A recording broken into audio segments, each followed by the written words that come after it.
as a haver of sex. If I couldn't humble brag, at least I could defined brag. Log kya kahenge? It is cliché, that cry. By now, we have all heard it in so many Bollywood movies, in so many jokes and send-ups of Desi culture that we are bored. And yet, no matter how many times we hear it, no matter how many casual comments we make about not caring what people think, we are not free of its tyranny. People spend a lot of time thinking about Indian women having sex. This much is undeniable. There is a curious eroticism even to the good Indian woman, submissive and silent. Boys all over India masturbate to aunties, auntie being one of the most popular search terms in India. Neighboring auntie, MILF. Bhabhi with young brother-in-law, stepmother with stepson. The women in these videos have nothing in common with the glossy, perfect porn stars on Brazzers. Instead, they look much more like the tired women we see in our kitchens, wiping one atta-smeared hand across their foreheads.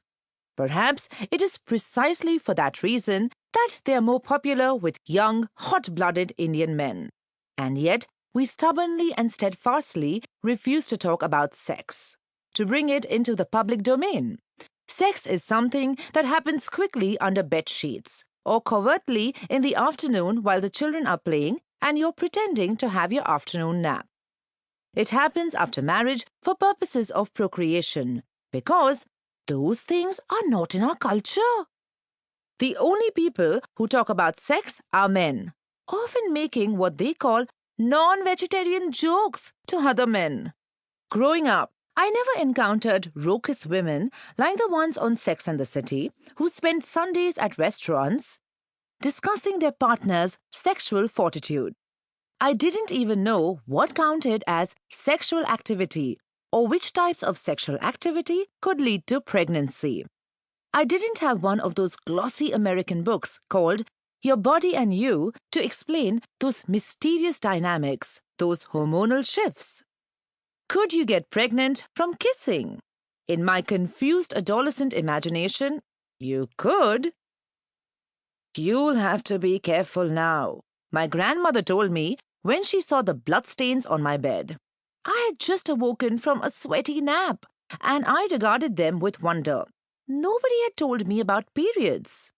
You're a woman now, and you must cross your legs when you sit, and not run around with the colony boys playing cricket.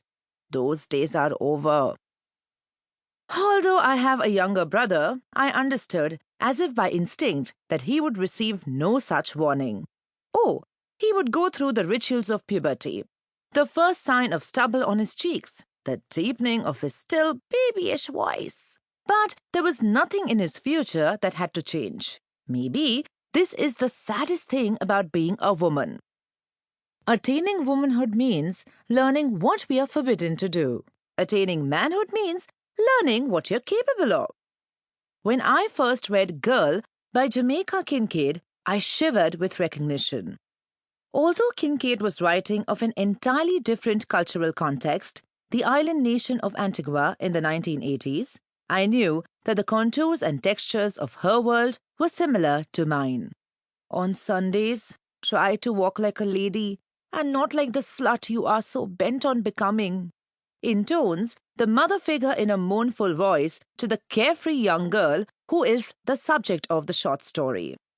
Don't squat down to play marbles. You're not a boy, you know.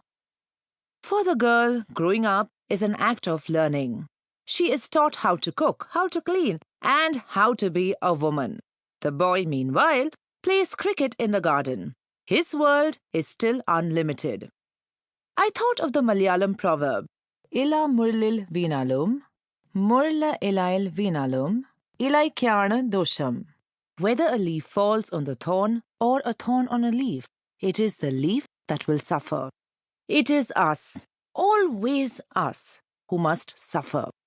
It is a proverb repeated to wanton women to remind them of what can happen. The very word shameless is deeply gendered. How many men have you heard being called shameless? It may be jokingly applied, but